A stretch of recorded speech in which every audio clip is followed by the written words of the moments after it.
முதலில் சிறுவனின் கையை பிடித்து இழுத்த குரங்கு அடுத்து அந்த சிறுவனுக்கு முத்தம் கொடுத்து பார்த்தது, அவனை தள்ளி பார்த்தது.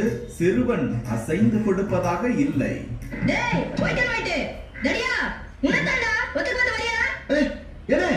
என்னடா சின்ன பையன் வந்து உங்க தடியாங்கடா ஒத்துக்கிட்டு வர்றாங்க, பேசாம இருக்கீங்க. அந்த சில்மிஷ குரங்கோ சிறுவனை விடுவதாக இல்லை.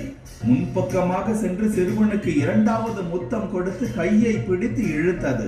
நெஞ்சில் தலை வைத்து அவனது இதய துடிப்பை பரிசோதித்தது. ஆனால் நம்ம பையன் சிலை போல அமர்ந்து குரங்கிற்கு டஃப் ஃபைட் கொடுத்து கொண்டிருந்தான். விடிய விடிய அங்கே இருந்தியா?